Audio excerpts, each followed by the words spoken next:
¿Por qué no oramos en esta mañana?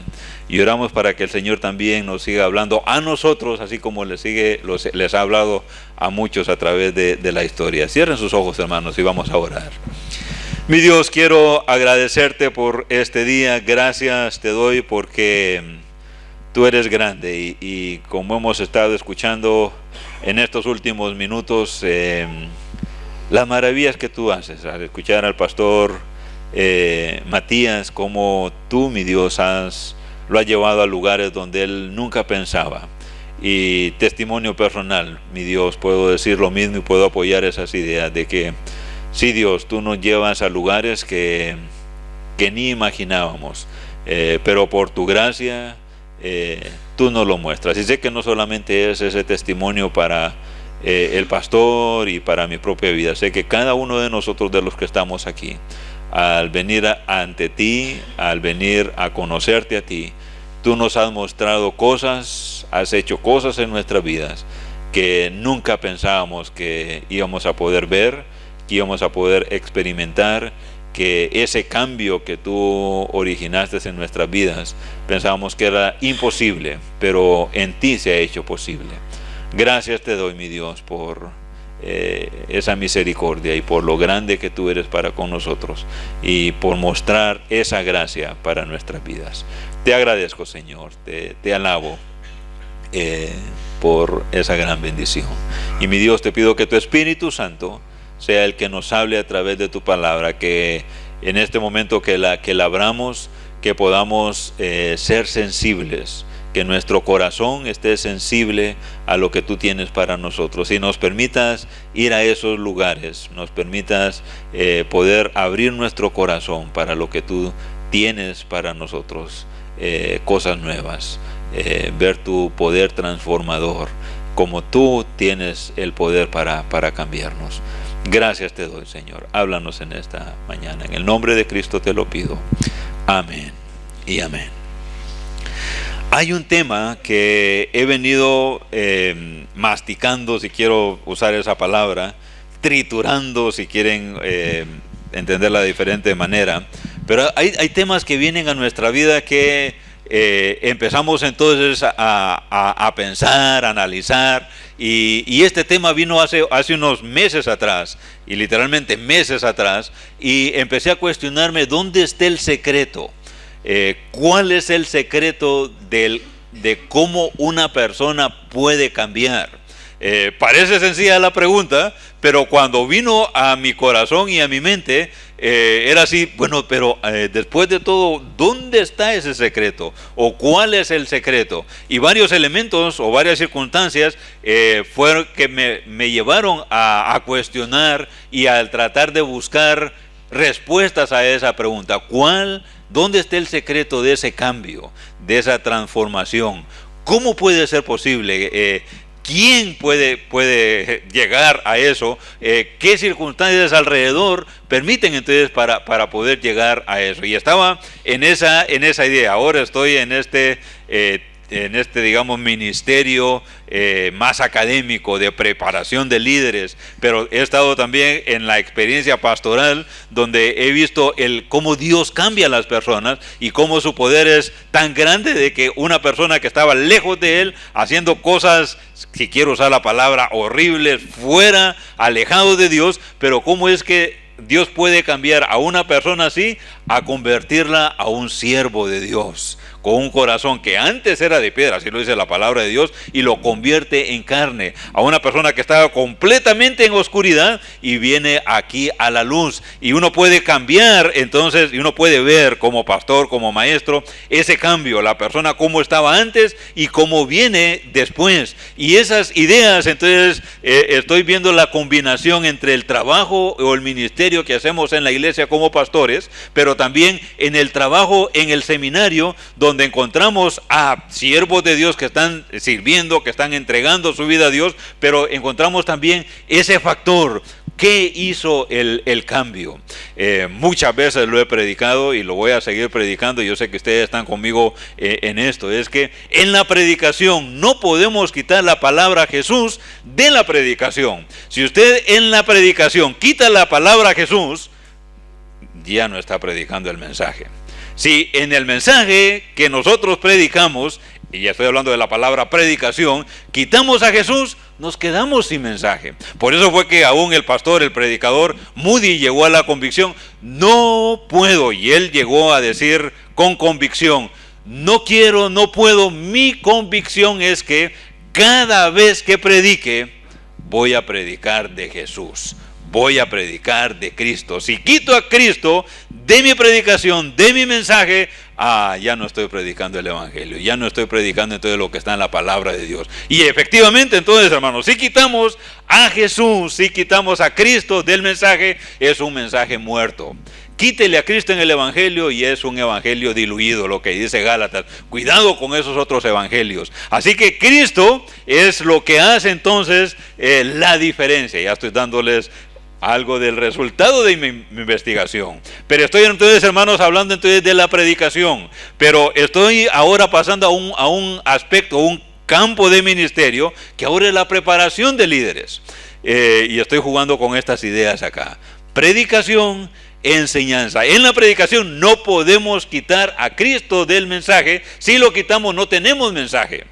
Quiero decirle aquí a los maestros, ahora que estamos, y ustedes tienen un centro de capacitación también, no podemos quitar a Cristo de la enseñanza. Quite a Cristo de la enseñanza y no tiene enseñanza cristológica, no tiene el mensaje de Dios. Así que, por un lado, tenemos entonces nuestra predicación. Entonces nosotros decimos y predicamos y afirmamos que Cristo es el mensaje del evangelio, y eso le da vida a la iglesia, eso le da vida a la predicación, eso le da vida a todos. Ese mensaje es el poder transformador para que una persona de oscuridad venga a la luz.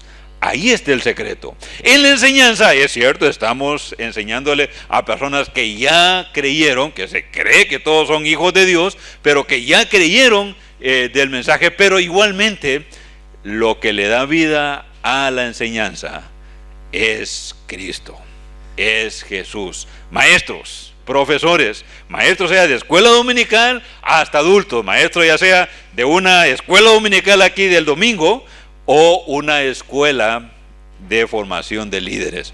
No podemos quitar a Jesús de la enseñanza. Amén. Solamente Él puede cambiar la vida de las personas. No hay para atrás. Cuando ven entonces y venimos y pensamos, ¿dónde está el secreto? Sencillo. El secreto está en Jesús. Jesús es el único que puede cambiar nuestra vida, su vida y mi vida. Jesús es el que le da la vida al mensaje de predicación y es el que le da la vida al mensaje de la enseñanza. Nuestra enseñanza tiene que estar basada también en Jesús. Tenemos, y aquí viene, les voy a contar porque era parte de mi dilema. Ahora que estoy con el ministerio de la enseñanza y de la preparación de líderes, entonces estoy en diferentes conferencias y fui a una de las conferencias en Estados Unidos, en una ciudad, pero llegaron entonces no solamente de Estados Unidos, sino que invitaron también a muchos líderes hispanos de Latinoamérica y llegaron allá. Me sorprendió que uno de los expositores ahí dijo lo siguiente: no necesitamos de los seminarios, no necesitamos de los centros de... La iglesia no necesita los centros de capacitación. La iglesia puede vivir sin ellos. Y claramente entonces se mostró en contra de cualquier seminario, de cualquier instituto, de cualquier centro de capacitación. Solo necesitamos la iglesia. La iglesia es lo único que la iglesia misma necesita, y podemos capacitar a nuestros líderes, a nuestros siervos dentro de la iglesia. Entiendo el argumento, entiendo de dónde vienen las ideas, pero ahí empecé a pensar, bueno, si la iglesia es importante, también el seminario es importante. Claro, el seminario, los institutos, los centros son herramientas que la iglesia tiene. Somos la iglesia también, todos somos la iglesia, y necesitamos de los seminarios, necesitamos de los institutos, necesitamos de los centros de capacitación. Son lo que le llaman unos paraeclesiásticos para servir a la iglesia. El seminario está para servir la iglesia, el instituto está para servir la iglesia. No somos fuera de la iglesia. Es una de las características del seminario de Dallas. Cuando uno llega es la conexión, y lo remarcan muy muy fuerte, la conexión de cada estudiante, de cada maestro con la iglesia. No se puede hacer educación teológica, no se puede preparar a líderes sin el contacto de la iglesia. Es más, muchos de los maestros, y Matías y hermano Eduardo sin duda me van a afirmar en esto, muchos de los maestros, tanto del seminario de Dallas y los buenos maestros, son aquellos que no solamente están en el aula, sino también están en la iglesia. Y el seminario de Dallas tiene muchos de ellos. Estaba hablando hace poquito del doctor Pentecost. Saben que el doctor Pentecost sí fue maestro a tiempo completo del seminario, pero también fue pastor a tiempo completo de una de las iglesias de Dallas. Y la iglesia, ¿cómo lo quería? Yo no sé cómo hacía ese hombre, pero 100% maestro y 100% un pastor. Era así como, wow, pero Dios levanta esos hombres. Y bueno, y también hay que ser 100% papá y esposo. Y wow, para mí es doble wow, 3 wow, porque interesante. Pocos hombres pueden hacer eso. Yo estoy así como, ¿cómo puedo con mi familia, mis hijos, más hijos pequeños, y el seminario y los viajes? Es un desafío, pero estos hombres lo lograron hacer. Y por cierto, ¿saben qué? Cuando Dwight Pentecost era el pastor ahí, ¿saben quién fue uno de sus discípulos que lo tomó entonces como uno de sus pastores asociados? Chuck Swindoll. Pueden leerlo en algunos de sus libros, y Swindoll lo cuenta. Entonces, cuando él llegó como estudiante al seminario, ya en ese tiempo ya Pentecost era Pentecost, ya era reconocido, ya era un maestro que todo el mundo lo quería, ya tenía su iglesia grande. Y entonces cuando llegó Swindoll y escuchó, ya sabía de Pentecost, yo quiero ir donde la iglesia de Pentecost para poder aprender de él, que él sea mi maestro, que sea mi mentor. Y se fue y ya le echó el ojo Pentecost a Swindoll, y fueron, él lo mentoreó. Y miren qué interesante. Pero este es mi punto, lo que les estoy diciendo. La iglesia es la iglesia, pero también la iglesia necesita del seminario. Y ojo, los seminarios, los institutos, estamos para servir la iglesia. Y esta es una característica del seminario de Dallas y de muchos seminarios. No puede haber una institución que esté preparando seminaristas o hombres de Dios que esté desconectado de la iglesia.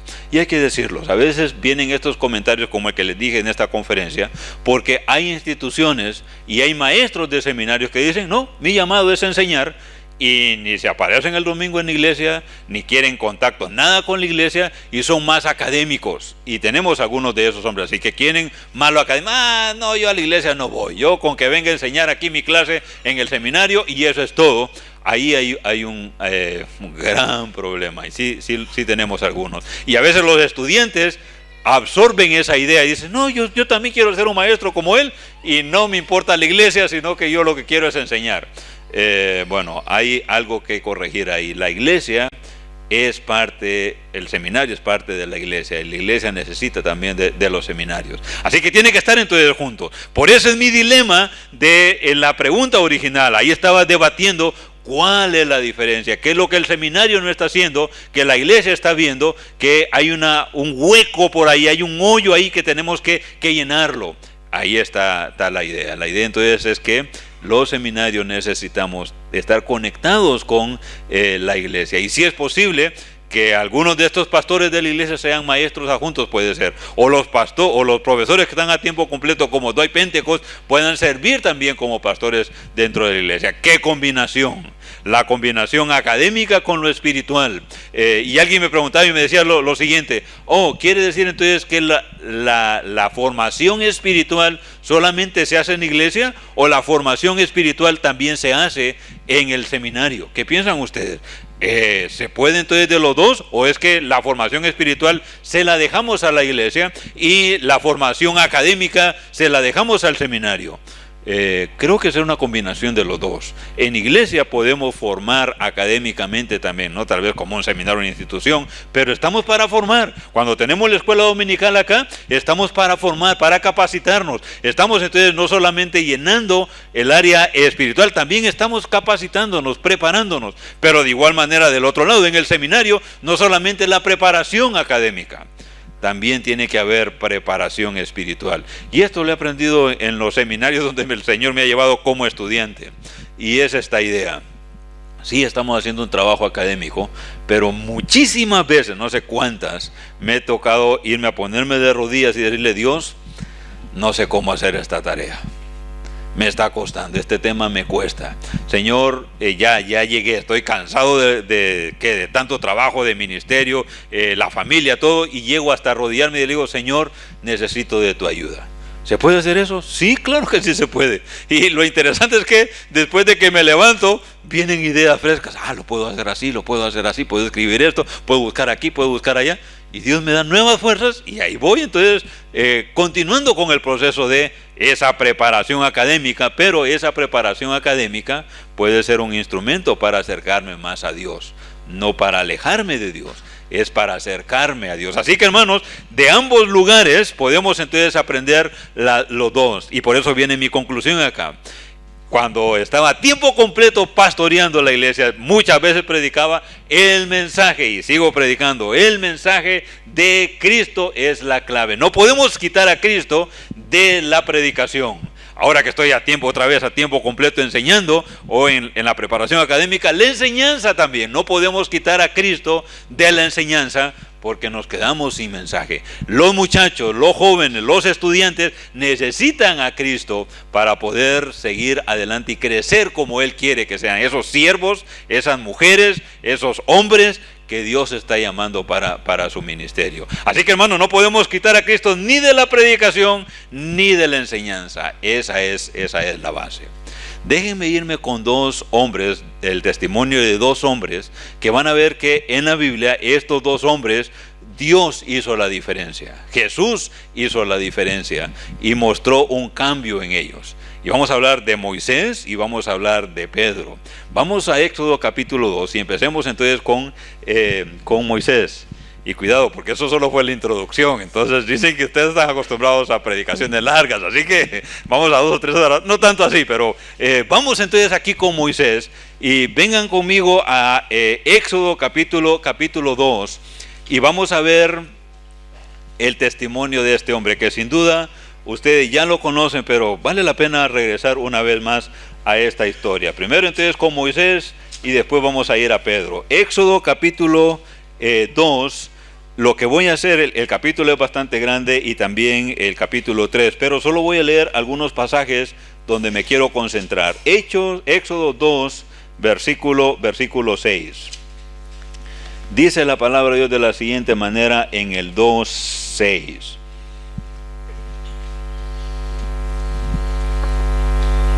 Y cuando la abrió, vio al niño, y he aquí que el niño lloraba, y teniendo compasión de él, dijo: de los niños de los hebreos es este. Un momentito, entonces ahí solo voy a introducirle a este personaje. Generalmente cuando estamos en Semana Santa, no sé si aquí en Argentina, pero uno mira ese montón de películas que tiene que ver con la iglesia y con la Biblia, y una de las escenas, entonces, una de las películas que uno mira es el famoso Moisés, y recordamos entonces acerca de qué es lo que pasó con Moisés, con los egipcios, y cómo apareció en esta canastita, y cómo Dios lo rescató a este hombre Moisés, y todos sabemos esa historia, pero no quiero solo pensar en la historia que pasó ahí, sino que hay palabritas claves acá, y en este versículo la palabra clave es compasión. Dios tuvo entonces compasión de este niño. Dios tenía compasión del pueblo de Israel. Dios tenía entonces compasión de, obviamente, toda la humanidad, pero aquí viene esta palabra compasión. Bueno, tengamos presentes esta palabrita entonces, compasión, más en el contexto que estoy hablando de la transformación. La transformación de las personas, bueno, aquí hay un elemento que en la transformación está el amor y la compasión de Dios para con nosotros, para toda la humanidad, y lo encontramos entonces también aquí. Ahora vayan un poquito más adelante y vamos a la escena, versículo 11 del capítulo 2 de Éxodo. Dice la palabra de Dios: en aquellos días sucedió que creció ya Moisés y salió a sus hermanos y los vio en sus duras tareas, y observó a un egipcio que golpeaba a uno de los hebreos, sus hermanos. Conocemos esta historia. Entonces miró a todas partes, y viendo que no parecía nadie, mató al egipcio y lo escondió en la arena. Muy bien, vamos a dejarnos entonces un poquito la historia ahí y la conocemos. Moisés es el gran caudillo. Los judíos mismos, ellos reconocen a Moisés como ese gran caudillo, el gran líder. Fue el hombre que Dios usó para sacarlos al pueblo de Israel de tantos años, 400 años de esclavitud, y lo saca de ahí para esa tierra prometida. Ese es el gran caudillo. Claro, Abraham es el hombre que Dios llama para levantar esta nación, pero encontramos también que Moisés es uno de esos grandes caudillos que Dios levantó. Sí, sabemos entonces de que fue ese hombre que dirigió a esas 2 millones de personas, aproximadamente lo que se cree, y que dirigió a ese pueblo para sacarlo de los egipcios. Interesante, cómo Dios levanta a un hombre para guiar, y lo tenemos entonces aquí en el Antiguo Testamento, y fue el hombre también que Dios usó para revelarnos parte de los libros del Antiguo Testamento. Un gran hombre de Dios, sin duda. Dios entonces, y en su misma palabra dice que es un hombre manso. No hay en la tierra un hombre más manso como este hombre Moisés. Su carácter entonces es manso. Y podemos relatar un montón de historias, aspectos positivos de este hombre Moisés. Pero no quiero recalcar solamente las cosas positivas. Quiero recalcar ese punto negro, la oscuridad de la vida del hombre. Resulta que este caudillo, resulta que este líder llamado Moisés también tuvo sus días malos, también tuvo su pasado oscuro. ¿Y cuál fue su pasado oscuro? Mató a un egipcio. Eso es lo que dice el versículo, lo acabamos de leer. Entonces, este caudillo, este Moisés, mató a un hombre. Bueno, esa es otra cosa importante de la palabra de Dios. La Biblia, Dios mismo cuando revela estas biografías de estos personajes, no solamente se toma el tiempo de colocar las cosas buenas, también se toma el tiempo de colocar las cosas que no fueron buenas, las cosas malas que hicieron, que no estaban bien delante de Dios. Y aquí encontramos una de ellas.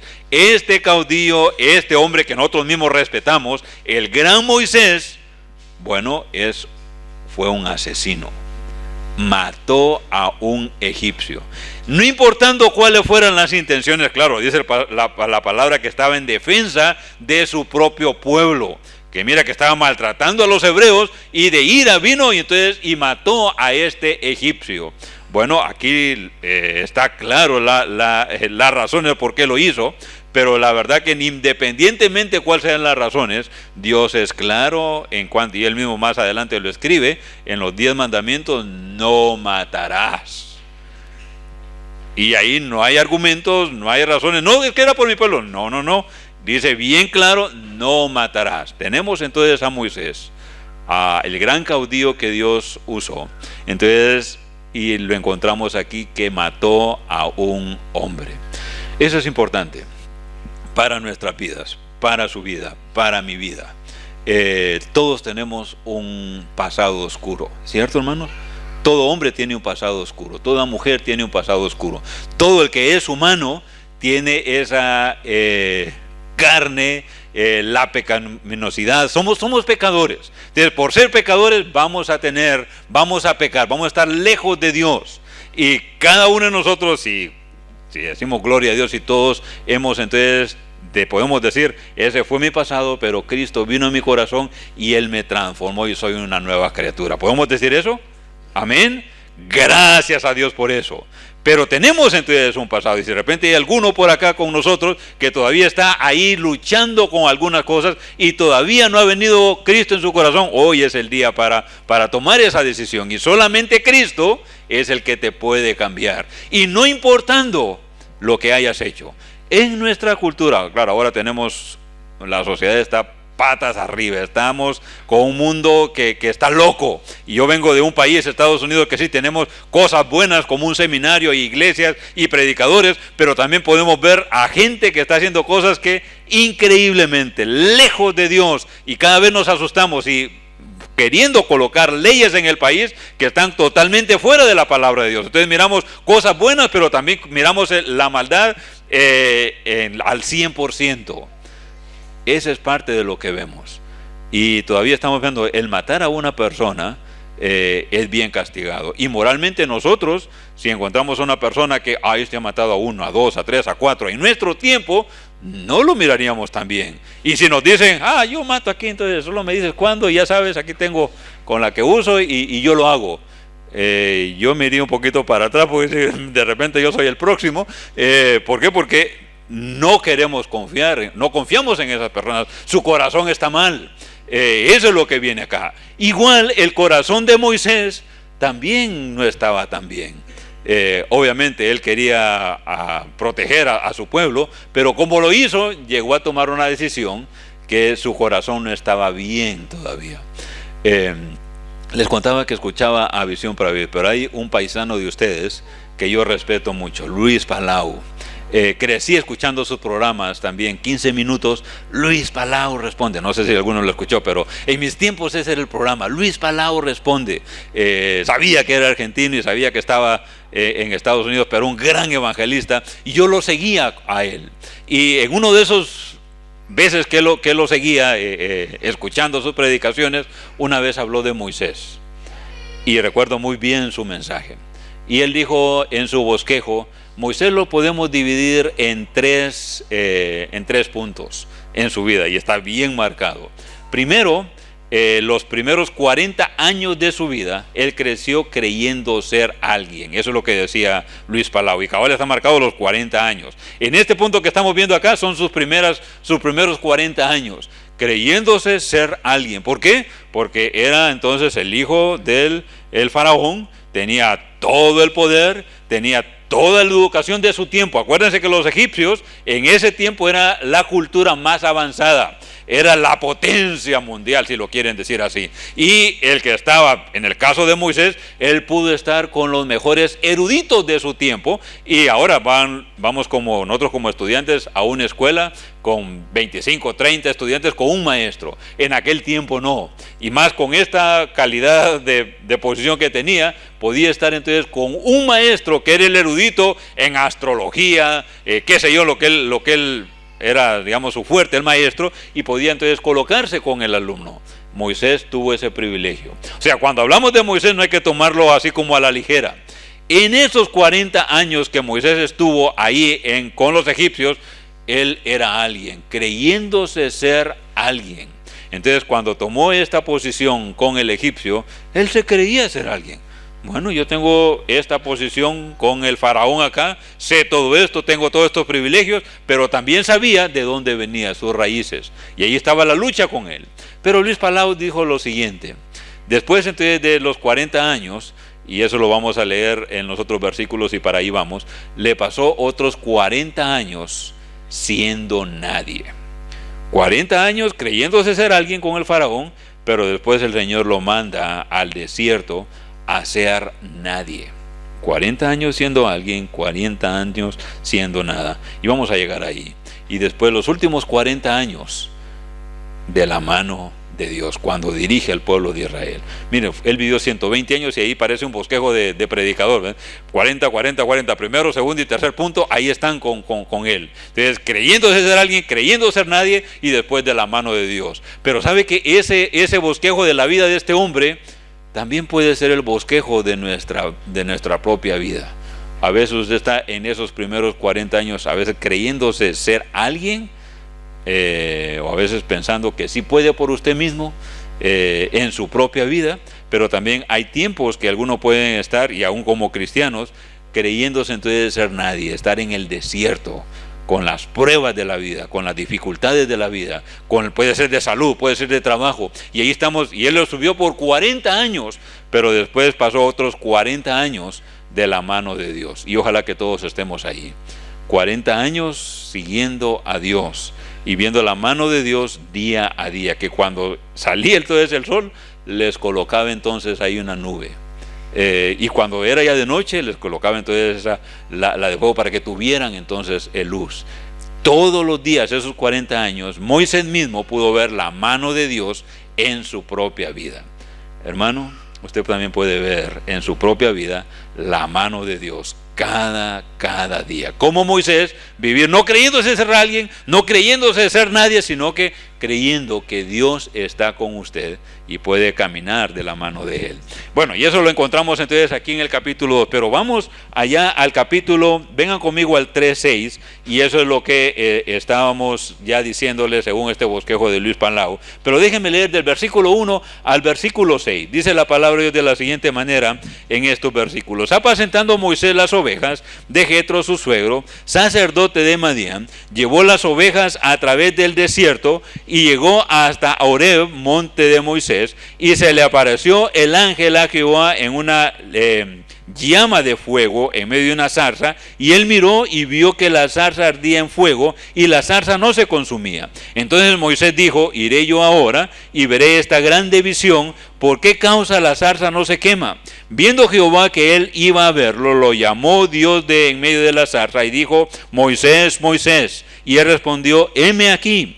Y dijo: no te acerques, quita tu calzado de tus pies, porque el lugar en que tú estás, tierra santa es. Y dijo: yo soy Jehová de tu padre, Dios de Abraham, Dios de Isaac y Dios de Jacob. Entonces Moisés cubrió su rostro porque tuvo miedo de mirar a Dios. Esto, hermanos, tenemos entonces aquí el contacto, tenemos entonces el llamado, tenemos el acercamiento directo de Dios con Moisés. 40 años antes, Moisés creía estar listo y creía proteger a su pueblo, pero no estaba listo.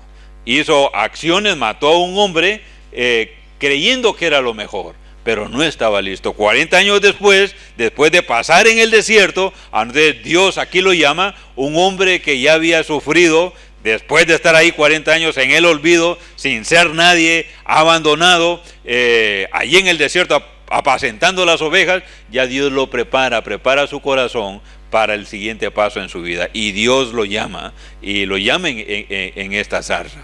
Esto es importante para nuestras vidas. Hermano, no sé en qué desierto estás, no sé en qué momento estás de tu vida, pero lo cierto es que Dios en ese desierto, si estás pasando por un desierto, Dios está preparando tu corazón. Yo tengo, ya les conté el pastor Matías, mis hijos, y oramos por mis hijos, aconsejamos a mis hijos, y con mi esposa estamos ahí orando y aconsejando lo que podemos. Pero sabe que el mejor aliado para el padre es Dios.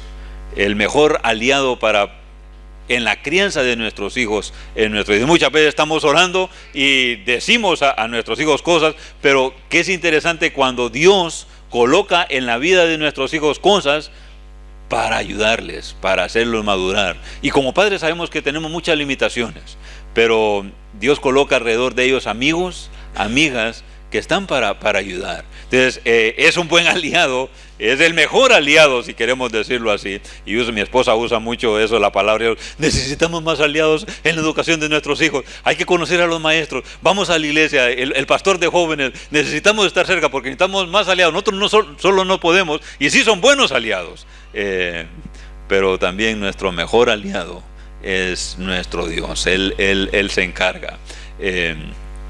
Mi esposa tenemos un amigo en común, con mucha madurez, un cristiano de ya tiempos, y él nos contaba lo siguiente: con su esposa oraban de esta manera. Por sus hijos, claro, oraban, pero decía: por favor, Dios, si están haciendo algo malo, por favor, descúbrelo, que salga a luz. Si están haciendo algo malo nuestros hijos, que no se quede oculto, sino que pronto salga a luz. Y esta era la oración de estos papás por sus hijos. Y ahora nosotros también le estamos adoptando así como: Señor, y sabemos, a veces hay más en estos tiempos en los que estamos.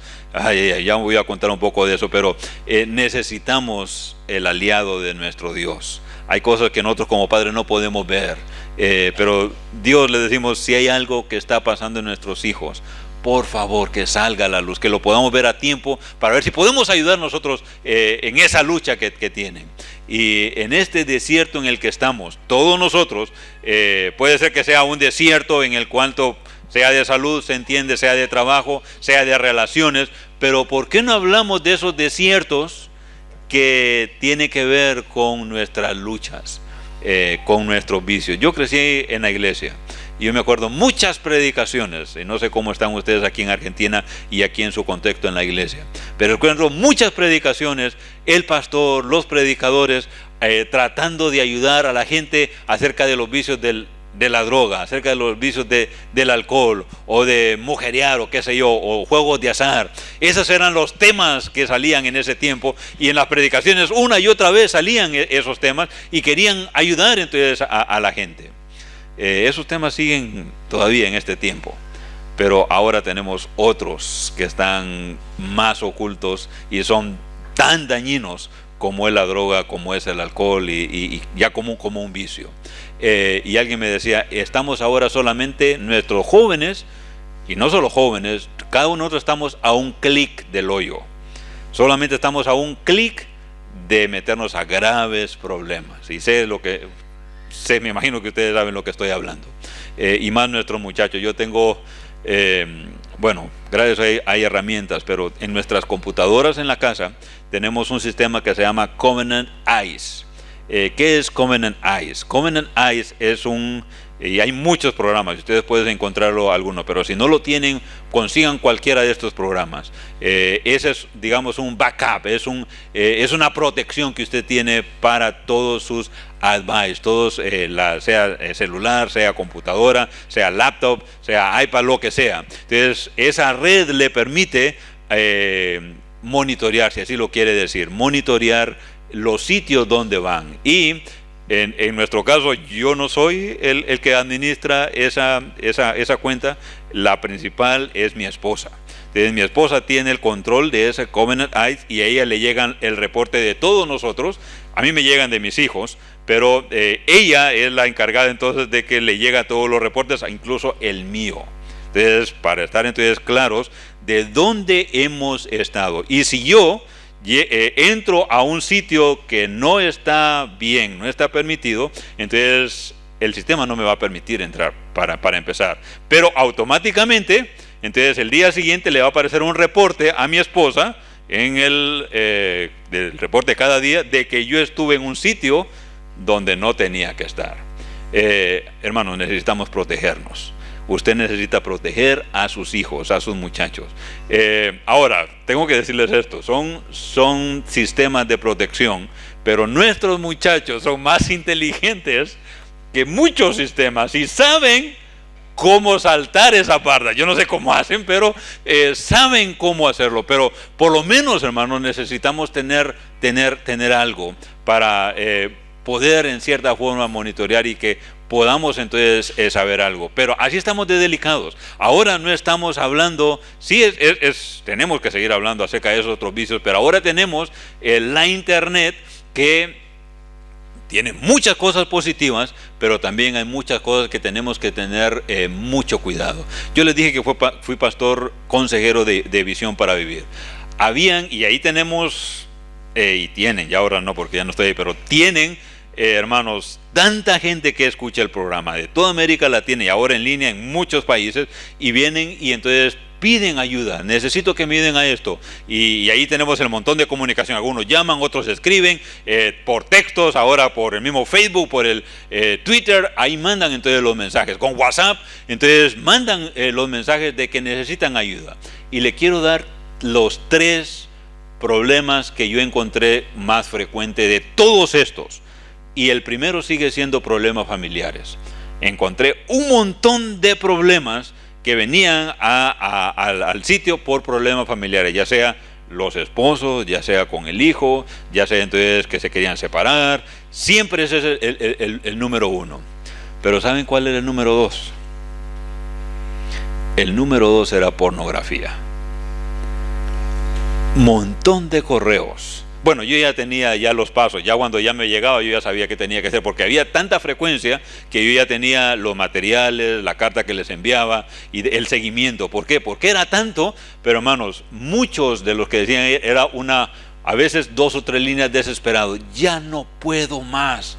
Alguien del otro lado, ayúdeme, no puedo parar esto, es todos los días, estoy en un hoyo que no puedo salir, alguien me ha intentado un montón de cosas, por favor ayúdeme. Esas son las frases que vienen de ahí, de la pornografía. Y ojo, hermanos, y usted, eso es para los hombres. Esto es increíble. Hombres y mujeres, los dos, vienen y caen ahí. Eso es increíble. Claro, el porcentaje más alto es de hombres, pero también entonces hay mujeres. Entonces, ahora con eso estamos entonces luchando. Estamos luchando entonces con esos desiertos, esas oscuridades que Satanás está entonces absorbiendo. Y no solamente pensemos en el internet pensando en pornografía. ¿Sabe que hay un muy alto porcentaje de depresión solamente por ver Facebook? Y es que Facebook se vuelve, no es que estoy en contra, estoy en Facebook, bueno, no tengo tiempo para Facebook, pero mi esposa maneja también lo de Facebook. Entonces, si tenemos nuestra cuenta, si me quieren encontrar, van a encontrar más de mi esposa, pero Julie Williams Trigueros, ahí estamos en Facebook. Y en un tiempo estaba involucrado mucho, pero ahora con tanto ya no tengo tiempo para Facebook, entonces solo ella me da los resúmenes de nuestros amigos y lo que ponen ahí. Pero si quieren mandarme un mensaje, a ella les va a contestar, entonces mándenlo por ahí. Pero el asunto es con Facebook, cosas positivas se conectan, pero hay mucha irrealidad en Facebook, y muchos también la apreciación dependiendo cómo está su estado de ánimo. Entonces resulta que su amigo que está ahí, que usted conoce, parece que está en la gloria y todo es feliz, y usted dice, yo quiero ser como esa persona. Mira cómo qué sonrisa, mira cómo qué bonita la familia. Lo que no sabe es que cuando tomaron la foto estuvieron peleando los papás, sonríe, el que tiene que sonreír, pero la apreciación del que está afuera es, mira qué felices, pero no sabe que hasta chilló la mamá para que pudiera salir esa foto y sonreír el hijo, solo por dar un ejemplo. Pero eso no es realidad. Pero el que mira la foto y el que mira el montón de likes, mira, llegó a 1000 likes, no sé si alguien llega a 1000, pero mira, llegó a 1000 likes, y yo solo me dan 1 o 2, y es que me dan 1 o 2, pero mira el montón de likes. Entonces se vuelve, también hermanos, se vuelve hasta depresivo, y no solamente en eso. Le estaba diciendo que el número 1 era problemas familiares, y quiero decirles que una de las razones es Facebook. Porque uno no sabe la relación familiar entre pareja, y a veces pueden tener dificultades, y esto ha pasado, se encuentra tantas veces esta historia.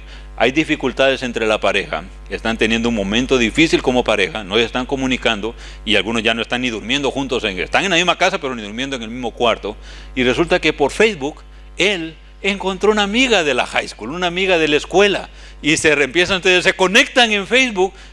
Parece de historia de cuentecitos, pero hermanos, eso es lo que pasa. Entonces, como no está bien esta relación acá, viene el hombre o a la mujer que se siente sola, que se siente que no le está conectando con el esposo o la esposa, y en Facebook se apareció su amiguita o su amiguito de la escuela, de la secundaria, se vuelven a encontrar, empiezan entonces a mandarse textos internos, no públicos obviamente, internos. Como esto aquí no está funcionando, pero ese amor platónico que tenía con ella sí funcionaba, empiezan a decir, por cierto, voy a estar en tu ciudad tal día, pues tomémonos un café, pues hagamos esto, y empieza esa relación y termina fracasando lo que está aquí por uno irreal que está por ahí. En Estados Unidos eso se da mucho, no sé si de repente también están en lo mismo aquí en Argentina. Así que, hermanos, no solamente pornografía, sino que estamos hablando también de que esos desiertos, esas cosas malas que se miran, esos desiertos pueden producir cosas buenas, pero pueden producir también entonces cosas malas como la que estamos viendo. Y mi tercer punto que recibíamos mucho en Visión para Vivir cuando yo estaba, era de sí hay de vicios todavía. Peleando entonces con la droga, peleando entonces con el alcohol, peleando entonces con algún cierto tipo de dificultades que tenían. Y ahí, no sé si está muy ahí, pero también, esto es importante, en una escala mucho menor, la lucha del homosexual. Tenía mucho de esos también. La gente venía y decía, ayúdeme, he escuchado su radio y yo tengo este problema. Y eso es algo muy importante. Ya cuando la persona llega a decir, soy homosexual, ayúdenme a salir de esto, sé que para Dios no está bien, ayúdenme, y ahí le dábamos seguimiento también. Hermanos, ese es el mundo en que estamos. En mis tiempos, cuando yo estaba en la iglesia, pequeño, adolescente, tratábamos solo los temas y escuchaba los temas de el alcohol o las drogas o qué sé yo. Pero ahora, hermanos, es un panorama más amplio. La tecnología nos ha ayudado mucho en la comunicación, pero también tiene las partes estas negativas que si no las sabemos manejar y controlar, se vuelve en un dilema. Pero quiero decirles algo también con esto. Si Dios ha tenido en el pasado el poder para transformar este desierto, esta lucha, en algo bueno, sea de alcohol, sea de pornografía, sea de homosexualidad, sea de adulterio. Hermano, Dios tiene el poder para transformar, para sanar, para restaurar y colocarlo entonces en una vida de luz. Amén, hermanos. Dios lo puede hacer. Y no importante. Y ese es mi mensaje, por ejemplo, en el seguimiento que le daba a estas personas de la pornografía. Así como podemos ver que es bien adictivo, y algunos especialistas dicen que aún la pornografía puede ser más adictiva que la droga. O sea, cuando alguien se droga, ya el sistema empieza a pedirlo todos los días. Cuando alguien está en ese problema, se vuelve tan adictivo que la persona no puede salir. Pero aquí viene mi palabrita al inicio, mi mensaje al inicio. Quitemos de nuestra predicación a Jesús y nos quedamos sin mensaje. Quitemos de nuestra enseñanza a Jesús y nos quedamos sin mensaje. Quitemos a Jesús de este proceso de restauración y nosotros no podemos. Yo como pastor, en ese tiempo pastor consejero, yo no podía. El pastor no puede. Los líderes podemos darle buenos consejos, podemos abrazarle y podemos decirle tú puedes, pero si quitamos a Jesús de ese proceso, nadie puede. Solamente Jesús puede cambiar tu vida. Solamente Jesús puede sacarte de ese hoyo negro que parece difícil y darte la salida y darte la luz. Claro, en algunos se acuerdan esos testimonios. Yo me acuerdo muchos testimonios que venía entonces el borrachito allá a la iglesia, no venía de borrachito, pero venía luchando y dice: Dios me transformó, no he tomado ni una copa más en 5 años, y ahí viene el testimonio, ¿verdad? Ni una copa más, y Dios los transforma de un momento. Pero también vimos que en algunos fue un proceso. Sí, Dios vino a su corazón, lo transformó, y 1 mes, 2 meses después, es que tuve un pequeño desliz y entonces me encontré unos amigos y me tomé una copita y me fui, caí, pero el Señor lo transformaba y entonces salía el proceso. Con la pornografía tenemos que, y ahí vienen los especialistas en esto, es un proceso, es una adicción bien, ahí valga la redundancia, adictiva, que Dios la puede sanar completamente, pero ese es un proceso. Y hay varios, no estamos hablando de reproceso, pero hay varios aspectos que hay que tomar en cuenta. Pero aquí viene el punto que estoy señalando, es que Dios tiene el poder para cualquier sea la situación de ese desierto oscuro, convertirlo en un manantial, en una luz, sacar a una persona de esa situación, solamente Él, y volverlo entonces a la luz que Él quiere, solamente en Jesús. Y estamos hablando de repente cosas así bien extremas, pero no solamente estamos pensando, y eso es la lucha ahora. Puede ser que usted diga: no, pastor, está bien, pero yo no tengo ni problemas con el alcohol, ni la droga, ni pornografía. No, yo estoy bien. Bueno, todos los que estamos acá tenemos nuestro mal, tenemos nuestra lucha. Tal vez esas no sean las que he mencionado, pero tal vez sea un carácter fuerte, el enojo. Hermanos, y lo estoy diciendo acá, algunos pueden estar luchando fuertemente con el enojo. Y lo miramos aquí todo sonriente y qué bonito, pero una vez saliendo de aquí de la iglesia, ahí nomás en el carro cuando van, ya empieza entonces enojado, molestando, pegándole coscorrones al esposo, a los hijos y no sé qué, un montón de cosas, de molesto, de enojado. Entonces sí es algo, Dios quiere que usted sea así, amargado, enojado. Tiene que haber una razón, a veces del carácter, a veces una situación que viene arrastrando y lo está manifestando así, pero quiero decirle, hay esperanza para el que él tenga entonces el enojo y está luchando con eso, tiene esperanza. Bueno, y aquí los miro todos bien saludables y bien bonitos y todo, pero alguno puede estar luchando con la comida. ¿A qué me dices de la comida? Quiero comer y quiero comer. Y eso en Estados Unidos esa es una lucha grande. Y miramos algunos de 500, 600 libras.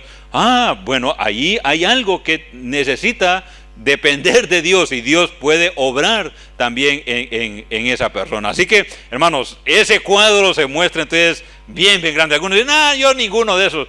Pero lo que sí le digo, que viera que tengo problemas con el chismoseo, chismear.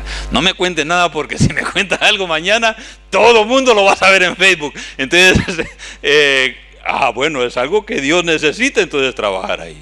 O la mentira, y así podemos irnos por cada uno de ellos. Y en cada uno de nosotros, como hijos de Dios, necesitamos depender de Dios para que nos ayude con cada una de estas. Puede ser algo bien extremo, como lo hemos mencionado, y cada uno de ellos, para cada uno de nosotros, es algo bien extremo. Son luchas que mientras estemos en esta carne, vamos a tener que arrodillarnos y llegar a la presencia de Dios y decirle: Dios, necesito de ti, solamente tú me puedes transformar, ayúdame. Y hay que ir y depender entonces de Él, y hacer lo que hizo Moisés. Vengan conmigo en el capítulo 33, ya después de que Dios lo llamó.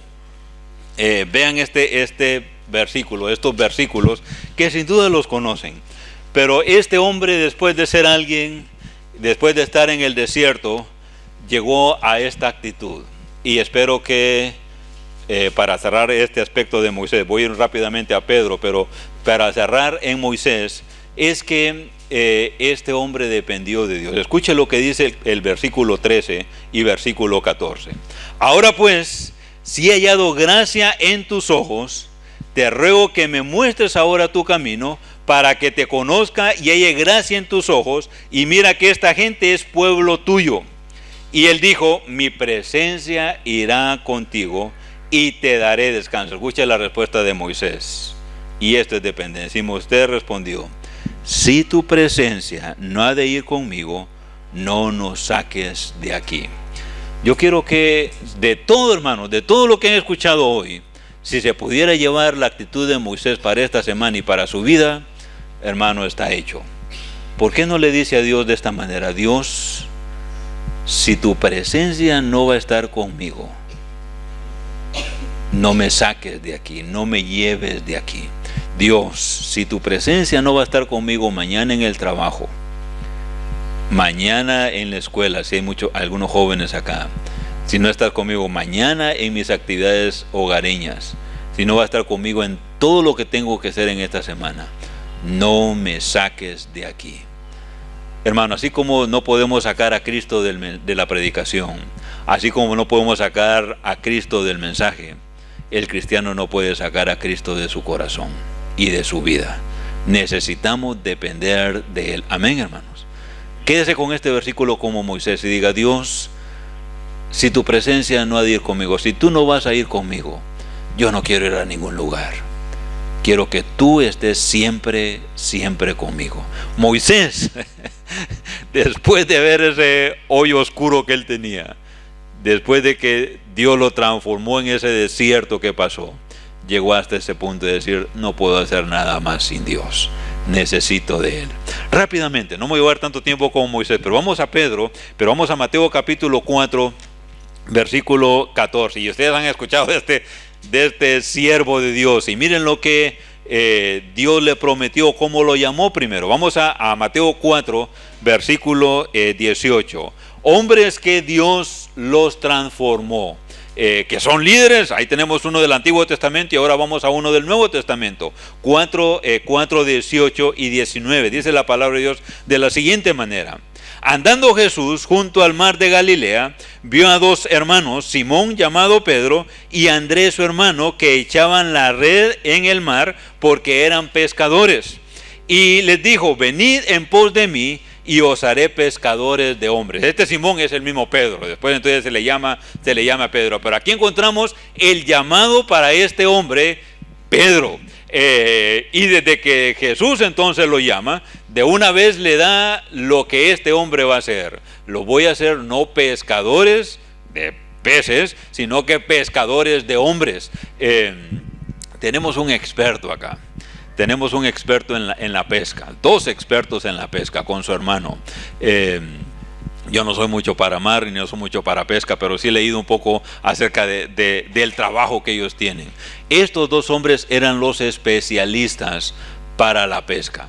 Y los que saben lo de mar, Tienes que tener una pericia para saber cuándo ir a tirar la red, cuándo ir al mar, cuándo no ir al mar, cuándo. Y acuérdense que en este momento no habían esos sistemas de meteorología que tenemos hoy, que siguen mintiendo.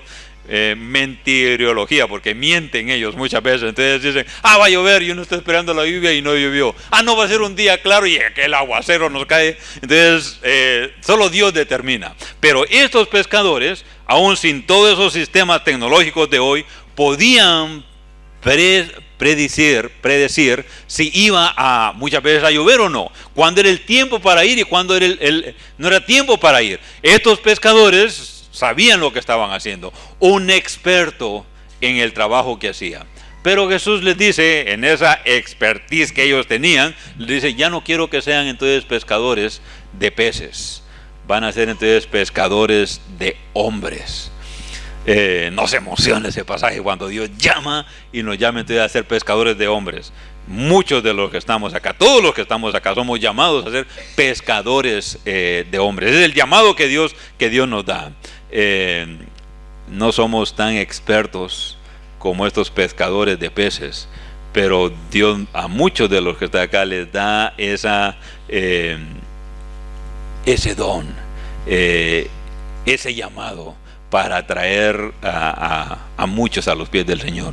Cuando estaba pastoreando una de las iglesias en Indiana, tenía uno de mis mentores, y este mentor había estado en muchos países de aquí América Latina, creo que no Argentina, pero sí Ecuador y Perú. Estuvo predicando en muchos lugares ahí.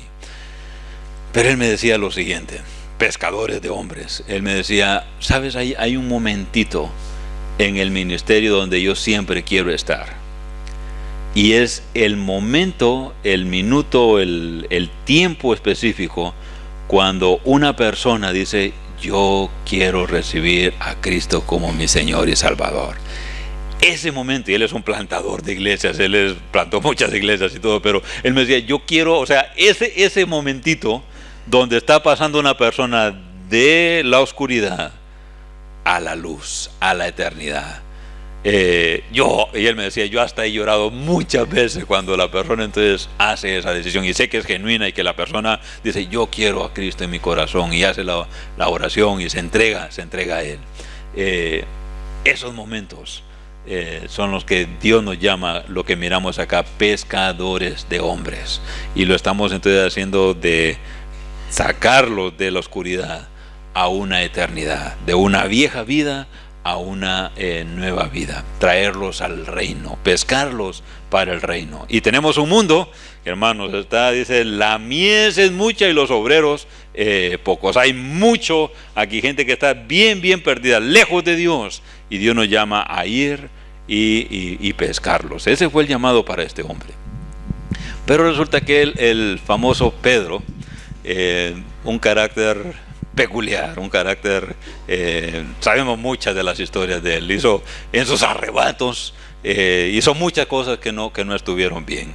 Es más, ¿se acuerdan entonces que él hasta lo negó 3 veces? Le cortó la oreja a aquel soldado. En su arrebato también, bueno, si miró a Jesús caminando, porque yo no también camino, y empezó empecé a caminar, y ya se estaba hundiendo el pobre ahí. En sus arrebatos de su carácter energético, sanguíneo, podemos decirle. Entonces, en ese arrebato hizo cosas que no estuvieron bien, como vayan un poquito más adelante en Mateo 16:22, como esta, que sí fue una reprensión bien fuerte. Escuche lo que dice 16:22, y sabemos esta historia. 16:22 de Mateo, capítulo 16, versículo 22. Entonces Pedro, tomándole aparte, comenzó a reconvenirle, diciendo, él cuando estaba ya pronosticando o profetizando cómo iba a ser su muerte, Jesús: Señor, ten compasión de ti, en ninguna manera esto te acontezca. Pero él, volviéndose, dijo a Pedro, escuche, quítate delante de mí, Satanás, me eres tropiezo, porque no pones la mira en las cosas de Dios, sino en las cosas de los hombres. ¿Cómo le dijo Jesús a Pedro? Satanás. Claro, no es que era exactamente Satanás, sino que Satanás estaba usando el impulso como muchas veces lo hizo Pedro, el impulso y quería supuestamente para él defender a Jesús. No te puede pasar eso, que vas a ir a morir a Jerusalén. Entonces quería detenerlo, pero Jesús, obviamente siendo Dios, entonces lo exhortó. En ese momento estaba siendo usado por Satanás para tratar de interrumpir la misión, el propósito de Jesús. Pero bueno, independientemente de todo lo teológico que eso implica, vayámonos en el corazón de lo que está pasando acá. De un hombre impulsivo, como muchos de nosotros, que hemos hecho tantos errores, tantas cosas. No podemos solo decirle, Pedro, ¿cómo se le ocurría? ¿Por qué hizo eso? ¿Por qué dijo esto? Bueno, nosotros en nuestra vida vamos a encontrar que vamos a hacer muchas cosas que no van a estar bien. Y por nuestros impulsos vamos a hacer cosas que delante de Dios no van a estar bien. Y aquí le encontramos a Pedro, un hombre impulsivo. Voy a resumirlo de esta manera. Con Moisés tomamos un poquito más de tiempo, pero con Pedro lo resumo de esta manera. Es interesante ver a Pedro, siendo obviamente muchas características del líder. Dios viene después con todos, Jesús viene con todos estos impulsos, lo hace el líder de entre los apóstoles. Y vamos a ver ahí en capítulo de Hechos, capítulo 2, que entonces se convierte en el líder y después da el primer sermón de parte de los apóstoles cuando ya no está Jesús. Entonces encontramos al primer Pedro, como Moisés, la primera parte, un hombre impulsivo, un hombre que necesitaba mucho de la madurez de Dios, un hombre que tomó muchas malas decisiones en esa primera parte, pero Dios, Jesús le puso la mirada en él, lo llamó con un propósito, y aquí viene el poder transformador. Lo miramos en los evangelios a un Pedro, miramos en Hechos capítulo 2 a otro Pedro, y miramos más adelante ya en su vejez a un Pedro que va a ser increíble. Vamos a segunda Pedro, y con esto termino. Vayan en sus Biblias a segunda Pedro, al final de su Biblia busquen segunda Pedro y miren a este Pedro impulsivo. ¿Qué pasó con él? Vamos a segunda Pedro. Si están en primera de Juan, ya se pasaron, regresen. Sé que es uno de los libros que cuesta encontrar. Si van en Juan, si ya estamos en Apocalipsis, ya se pasó mucho. Entonces unas paginitas más atrás, ahí está en segunda Pedro, y vaya al capítulo 3. Solo voy a mencionar en 4 versículos la misma palabra. Versículo 1, versículo 8, versículo 14 y versículo 17. Una tan sola palabra. Dice el versículo 1: Amados, esta es la segunda carta que os escribo. Versículo 8: Mas, oh amados, no ignoréis esto, y sigue el mensaje. Versículo 14: Por lo cual, oh amados, estando en espera de estas cosas, y sigue el mensaje. Versículo 17: Así que, hermanos, oh amados, sabiendo de antemano, guardaos no sea que, arrastrados por el error de los inicuos, caigáis de vuestra firmeza. Me quedo ahí. La palabra, voy a usar un poquito aquí el estudio, agapoi. Es esa palabrita que casi la podemos usar como una mamá con su hijo. O sea, es algo como de ternura, es una relación, es un amor que está diciendo. Entonces voy a colocar esa palabra acá en este contexto. Es como un abuelo o una abuelita que tiene entonces a su nieto, y después de todo lo que ha vivido este abuelo o esta abuelita, quiere entregárselo a su hijo y le dice: si vas por este y este y este camino, te va a ir mal. Por eso mi amado, no sé qué otras palabras podemos decir para entregar el corazón, la ternura con lo que está diciendo. Entonces es como esa mamá con ese hijo, ese abuelito con ese nieto que le dice, y eso es lo que dice en la carta acá, muchos de los pasajes es: cuidado con los falsos profetas y los falsos maestros, y le va a advertir. Pero en la forma que lo está diciendo Pedro, es entonces como esa mamá, ese abuelito que le está diciendo a su hijo espiritual: amado mío, hijo mío, hijito mío, como las palabras que hace Juan. O sea, está entregando su corazón con él. Aquí viene la joya. Encontramos a un Moisés número 1. Encontramos a un Pedro número 1, fase 1. Voy a usar esta palabra, no sé cómo se entiende aquí en Argentina, en bruto. Entonces en compañía dicen: entonces, aquí tenemos el producto en bruto, está bien, aquí tenemos solo los materiales, y de estos materiales vamos a producir una mesa, de estos materiales vamos a producir una silla, de estos materiales vamos a producir un edificio, pero aquí está en bruto. Así dicen entonces los que están en la palabra, no bruto de que no sabe, sino que bruto que está en lo más simple. Entonces vamos a producir esto y de esto vamos a producir entonces esto. Aquí tenemos a un Moisés, aquí tenemos a un Pedro en los evangelios en bruto. Entonces tenemos ahí lo más básico. Pero después tenemos un segundo Moisés, tenemos un segundo Pedro, que en el caso de Moisés fue en el desierto, en el caso de Pedro fue al ser líder de la iglesia. Entonces Dios lo lleva en ese proceso de aprendizaje. Pero tenemos un tercer Moisés, un tercer Pedro. El tercer Moisés fue cuando guiaba a la iglesia. El tercer Pedro es cuando está en su último capítulo de su última carta. Hermanos, todos quisiéramos estar aquí como Moisés y Pedro. Algunos puede ser que ya estén llegando, rozando acá, pero por lo que puedo ver, por nuestras edades, creo que todos estamos, puede ser que tal vez en algunos en el primero, en el segundo tal vez, y quisiéramos llegar en este tercero.